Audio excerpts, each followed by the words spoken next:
Well, it's the afternoon of November 9th, and I sat this morning, didn't see too much. Got down, spent some time with my kids, and now I'm back up in the tree. I'm sitting in between two bedding areas.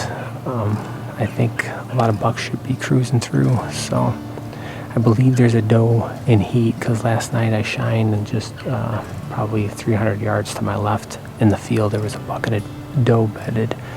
But he wasn't really of any size, but I know there's a couple of nice bucks in here, so it'd be pretty cool to take one on my property. So we'll see what happens, and stay with me.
I'm sorry, folks, that happened so fast.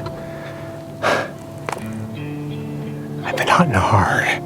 Really hard for the last probably 2 weeks, and I'm sitting in my woods, and all of a sudden blue jays start going to my left, a doe runs, and I was afraid because the doe ran actually towards my house, and I just had a little spot to shoot, and I don't know if I got him on camera or not. Everything was so fast, but he was kind of angling towards me. I tried to slide it in. I thought I heard him tip over. He was running like a son of a gun, but he looked like a great buck. I don't know what buck it is. He looked like a 10, and I mean, yeah, and it's in my woods. It's a dream come true for me if I got him. So yeah, we'll see how the footage looks and everything.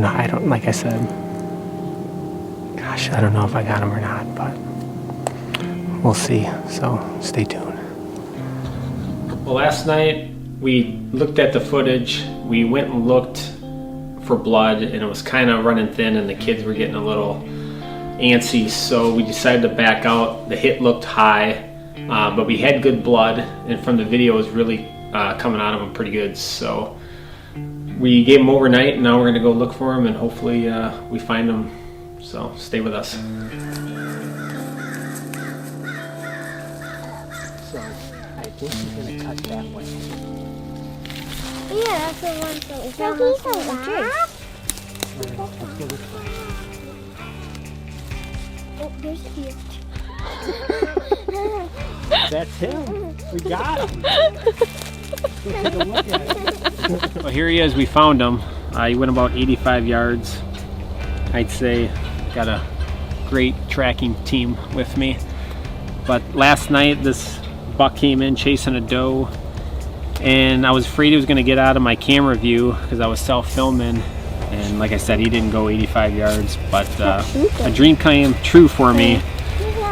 Ever since I was young, I wanted to own property and take a nice buck off of it, and I was able to achieve that last night. So I was having a rough go around this past week. Wasn't really seeing much, but just kept grinding it out, and finally was able to connect. So we're going to celebrate this deer, and stay tuned for more Midwest Whitetails Great Lakes.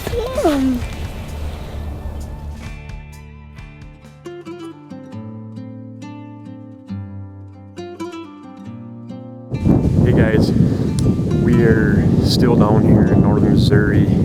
Colin's behind the camera right now. It's super windy out. We've been settled in for a while here, but figured we'd maybe see if the wind was going to calm down. It hasn't, so we're going to give it a shot anyway. what we have here is we have a east-southeast wind, and we're hoping for bucks that are out to the north of us and to the east of us, and anything to the east of us and south of us is going to work their way back in here or be kind of checking the CRP field for maybe hot doe. It's for what we're used to in Minnesota, it's a little unorthodox. And hang on, what? You see one screaming?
Holy cow, I'm shaking, man. It's been a while since I slung an arrow at a good buck. And he just sat there. I swore he was going to bed down right in that little just group of trees right there. And I kept telling Cub, I'm like, I think he's going to bed down. Tried to bleat because he started heading the wrong way. I bleat. He couldn't hear it. It's too windy. Whew. Jumped the fence. Thought he was going to come out here. It looked like it was going to be a 20-yard shot right out here. He decided to take a quick left or quick right to my left. Looked like it made like a 10-yard shot. Whew. That's awesome. I gotta take a minute here. All right, guys. It's been a series of up and downs here today. As you can obviously see, we ended up finding this buck that we arrowed this morning. We had always talked about getting a dog if we ever had a questionable shot. Well, we didn't think it was a questionable shot. We thought, man, 10-ringer. So I ended up finding a dog in Missouri here. He was over by Princeton. He happened to be kind of covering some ground fast before he ran out of light. And I just happened to get off and look down, and I seen his white belly leaning up against the riverbank. I don't know if he went down there to take a drink or was trying to get back up, and that's where he died, but unreal. So it went from a super high to a super low for most of the day, and then right to, we're right back to where we started this morning, and couldn't be any happier. I gotta thank Cub for pretty much all of this, honestly. I mean, between my boys and everything, I've been so busy and haven't put a lot of time into prep or anything like that other than coming down here, and we're gonna get this guy gutted out and get him back up to camp and probably have a cold one in his honor.